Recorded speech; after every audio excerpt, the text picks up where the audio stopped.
Welcome to the debate. Today, we're tackling something that's definitely on the minds of Vancouver homeowners. Solar panels in Vancouver. Are they finally a straightforward, smart investment? Things have changed, pretty dramatically in 2024, maybe bleeding into 2025, mainly because government incentives have shifted quite a bit. They have shifted, Alex, and I think that shift has actually made things quite a bit more complicated, not simpler. We've lost some really predictable federal support. Even while, yes, some new provincial money has come online, it's a bit of a maze right now. Right, a maze. So the big question we're wrestling with is, does the current setup, the finances, the regulations, make solar a really solid infrastructure upgrade for the average person here? Or are the hurdles, the costs, the practical issues still just too high? I'm going to argue that, actually, the math looks compellingly better now. It might just be the time. And I'm going to urge caution. My focus is on those very real financial risks, especially around getting the money up front and the physical limitations of people's actual homes. Things that can really, pour cold water on the whole idea if you're not careful, or frankly, if you don't have a pile of cash ready. Okay, let's start with the good news, the provincial side. Because even with the complexity you mentioned, Sarah, the BC Hydro rebate is a big deal. It gives homeowners significant help right at the start. We're looking at up to $5,000 for the panels if they're grid connected, and this is important, a separate $5,000 for battery storage. That's real money off the top, reducing the capital needed, and it definitely cuts down that typical 10 to 15-year payback time by years, potentially. Okay. And beyond that immediate help, think strategically. Solar lets you essentially prepay for electricity for, the life of the system, 25 years plus. BC Hydro rates, they go up. We know this. They applied for a 2.3% hike just for 2023. That trend isn't stopping. So your solar savings, they actually grow each year. Okay, I grant you the BC Hydro rebate helps. It has to be there. But let's not just brush past the complexity.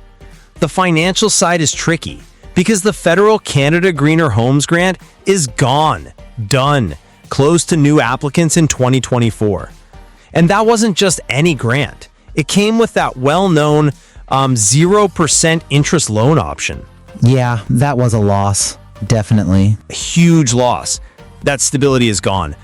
So now, if a homeowner needs to borrow for what's easily a $25,000, maybe $35,000 project, they're looking at third-party lenders. And the rates there, we're seeing 8, 10, even 13%. That cost of borrowing, which you pay now, can absolutely wreck the return on investment down the line. And the financial headaches don't stop there. We have to talk about BC Hydro's net metering. Yes, the one-for-one credit in the summer is great, helps you bank energy. But the problem is the annual true-up. If you generated more power over the whole year than you used, those extra credits you banked, they get paid out at a low wholesale rate. It's around 10 cents per kilowatt hour. Right. But you buy electricity at around 14 cents per kilowatt hour. So you're losing about 4 cents on every excess kilowatt hour you send back. It penalizes overproduction. That's a fair point on the net metering details and the financing, and we definitely need to unpack the financing options. But let's circle back to the overall ROI, the return on investments, because I think the skepticism often hangs on these kind of static comparisons that don't capture the whole picture. I'm sorry, Alex, but I just don't think the payback is compelling enough for everyone yet. Even with the provincial rebate, looking at 10 to 15 years just to break even, that's a long time. You see it online all the time, people arguing, hey, I'd be better off putting $25,000 in a 5% GIC. Especially since BC electricity is relatively cheap compared to other places. Okay, the GIC comparison. Let's break that down. A GIC, a guaranteed investment certificate, gives you a fixed rate, right? Say 5%. That's it. Your solar investment, which shows up as savings on your bill, provides a return that actually increases every single year that BC Hydro raises its rates. Even a modest 2% average annual rate hike means your savings compound its inflation protection for your energy costs over 25 years. A 5% GIC just sits there. It doesn't grow with inflation in the same way. That inflation hedge is a strong point, yes. But let's be practical. For a typical 7 to 10 kilowatt system, you're talking maybe $21,000 to $30,000 before any rebates. So let's say someone does have to borrow $25,000 at, say, 10% interest, like we discussed. That's $2,500 in interest in the first year loan. That debt repayment can easily push the actual break-even point way past that simple 10-year calculation, eating up those early compounding savings you're banking on. Okay, but that scenario assumes the absolute worst financing, the high-rate third-party loan. Many homeowners do have access to cheaper money, like a home equity line of credit, a HELOC, or sometimes installers run promotions with much better rates than 10%. We can't just focus on the worst-case financing. And remember the other big factor. Vancouver is actually a great place for solar. People think rain, rain, rain, but we get more annual sunlight, more solar radiation than Germany. And Germany is a global leader in solar power. Okay, the Germany comparison always comes up. Because it's true. The performance is solid here. A 1 kilowatt system in Metro Vancouver reliably generates between 950 and 1,100 kilowatt hours per year. Our long, bright summer days do the heavy lifting, banking those credits. Performance is only good if the system is sized right, which brings us back to that net metering flaw I mentioned, that 4-cent loss per kilowatt hour on overproduction. It can really hurt the ROI if you're not careful. It means installers absolutely must look at a full year's worth of BC Hydro bills to aim for what they call net zero, offsetting maybe 90 to 100% of your yearly use. If they oversize it, even by 20%, say you produce an extra 2,500 kilowatt hours a year you don't use, you're losing about $100 right off the bat every year because of that lower payout rate. It's literally a penalty for generating too much. I completely agree. Proper sizing is crucial. It's one way you tell a good installer from, well, a less careful one. But let's shift to the practical hurdles you mentioned earlier, because I see those more as planning issues, things you manage, rather than deal breakers. I think you might be downplaying them a bit, Alex. Look, the real killers for a lot of potential Vancouver solar projects are physical things you can't easily change. Shading and orientation. No rebate fixes a giant Douglas fir shading your roof all afternoon, or a roof that faces directly north. Heavy tree cover, which is super common in places like North Van, parts of Burnaby, it can slash your production during peak sun hours. And a north-facing roof? Forget it. It's usually a non-starter. Sure, site assessment is key. And then there's cost creep. Every homeowner dreads this. The quote you get is often just the starting point. We see projects suddenly get more expensive because, oh surprise, the shingles are too old and need replacing first. Or the roof pitch is really steep, making installation harder and pricier.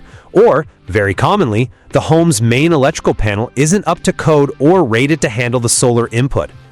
An electrical panel upgrade? That can easily add another $1,500, maybe $3,000 to the bill. That eats up a big chunk of that $5,000 BC Hydro rebate pretty fast. Okay, look, the permitting process, yes, it can be frustrating. It can take, 3 to 6 months sometimes just to get the final permission to operate from BC Hydro after installation. That's bureaucracy, but it means you need to plan ahead, start the process early. It doesn't destroy the investment itself, it just requires patience.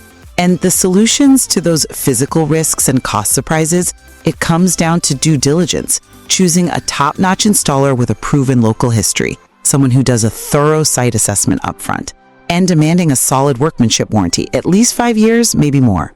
A good installer anticipates these things. They handle the design, the engineering, dealing with the utility. That takes a lot of the stress off the homeowner. A good installer is vital, absolutely. But the homeowner ultimately carries the financial risk if things go sideways. Okay, let's talk about battery storage. Installers seem to be pushing these quite hard lately. But frankly, Alex, I just don't see battery storage like a Tesla Powerwall as necessary for, say, 90% of homeowners in BC right now. Really? Even with the $5,000 BC Hydro battery rebate? That seems like a game changer to me. It helps, but think about it. BC Hydro's net metering program is essentially your free, perfectly efficient seasonal battery. You overproduce in the long, sunny summer days, bank those credits at full retail value, mostly, and then draw them down during the dark, rainy winter. Why spend, $15,000 or more on a physical battery before the rebate when the grid already does that seasonal storage job perfectly well for most people? That's a fair point on pure efficiency for seasonal shifting. But you're overlooking the other main function of a battery: backup power.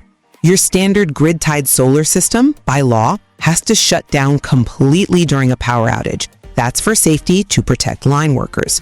So a physical battery is the only way your solar panels can actually keep your lights on when the grid goes down. Before, yes, it was absolutely a luxury purchase. But now, with that $5,000 BC Hydro battery rebate, getting that peace of mind, that blackout protection, it becomes much more financially, reasonable. It shifts it from maybe someday to a serious consideration, especially for homes that do experience outages. Reasonable, perhaps, but still likely non-essential for the ROI calculation for the average Vancouver home that might lose power for a few hours once a year. I'd say focus the money on maximizing the panels first. Okay, so wrapping up my view, yes, there are complexities. Financing needs careful thought now without the federal loan, and the permit timelines require patience. But the BC Hydro rebate is strong and active. The technology works really well in Vancouver's climate despite the rain myths. And critically, locking in your energy costs against guaranteed future rate hikes offers a powerful, compounding return over the long haul. For homeowners planning to stay put for, say, at least 10 years, I think solar has become one of the smartest infrastructure upgrades you can make. The numbers generally are pointing towards the sun. And my conclusion is one of tempered caution. The potential is definitely there, I see that. But homeowners absolutely must go into this with their eyes wide open and do their homework rigorously. The line between a good investment and a costly mistake really depends on three key things. First, managing that upfront financing risk. Finding cheap capital is crucial now. Second, getting the system size exactly right to maximize returns under net metering and avoid that penalty for overproduction. And third, a brutally honest assessment of their own property. The actual shading, the roof direction, the roof condition, these aren't minor details. So the potential payoff is high, but the required homework pause is also significant. Exactly. It's just not a simple yes or no anymore. If it ever was, it demands a really personalized deep dive into your specific finances, your specific house, and frankly, your level of patience.